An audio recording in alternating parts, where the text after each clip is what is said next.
අප විශ්වයේ බලගතුම ස්ථානයේ යයි ඇතැම්හු විශ්වාස කරන ද්‍රෝණයක් පමණ සර්වඥ ධාතුන් වහන්සේලා වැඩ සිටින ස්වර්ණමාලී චෛත්‍ය නොහොත් රුවන්වැලි මහා සෑය ක්‍රිස්තු පූර්ව 131 දී අනුරාධපුර යුගයේදී දුටුගැමුණු රජතුමා විසින් ඉදි කරන ලදී. නමුත් මෙහි වැඩ කටයුතු අවසන් කිරීමට පෙර එතුමා රෝගී වූවාය. එහිදී මෙම ස්තූපයේ ඉදිකිරීමේ කාර්ය භාර කෙරුණේ ඔහුගේ සහෝදරයා වූ සද්ධාතිස්ස රජුටය. ඒ වන විට දුටුගැමුණු රජුගේ එකම බලාපොරොත්තුව වුණේ තමුන් මිය යාමට පෙර මෙම චෛත්‍යයේ වැඩ කටයුතු අවසන් කර එය වැඳ පුදා ගැනීමටයි. එහෙත් රෝගය උත්සන්න වූ නිසා එය සිදු නොවන බව වැටහුණා. එම නිසා තම අන්තිම කැමැත්ත ලෙස ඔහු තම සොයුරාට ප්‍රකාශ කළේ චෛත්‍ය වහන්සේ ඉදි කළ පසු දිස්වන ආකාරය දැක ගැනීමට කැමැත්තෙන් ඇති බවයි.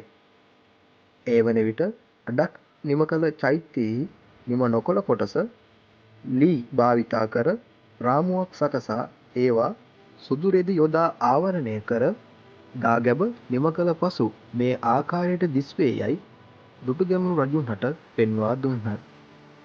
එයින් රජු ඉතාමත් ශ්‍රද්ධා සම්පන්න ප්‍රීතියක් උපදවා ගත්තේය.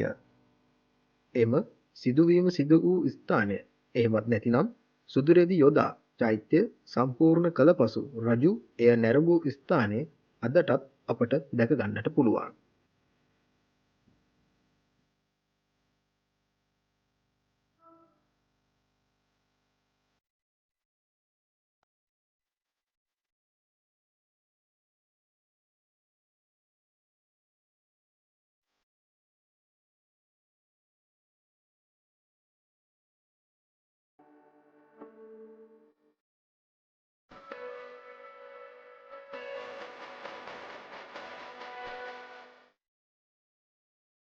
මෙම ස්ථානය පිහිටා තිබෙන්නේ රුවන්වැලි මහා සෑයට ආසන්නයේ බසුවක් කුලම වැව ආසන්නයේය.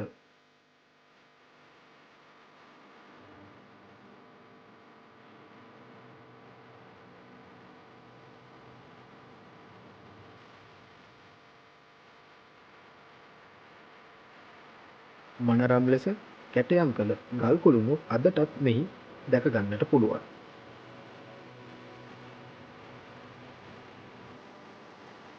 රුවන්වැලි මහා සෑය වන්දනාමාන කරන ඔබ අනිත් දවසේ මෙම ස්ථානය නැරඹීමට අමතක නොකර පැමිණෙන ලෙස ඔබ සමගින් ඉල්ලා සිටිනවා.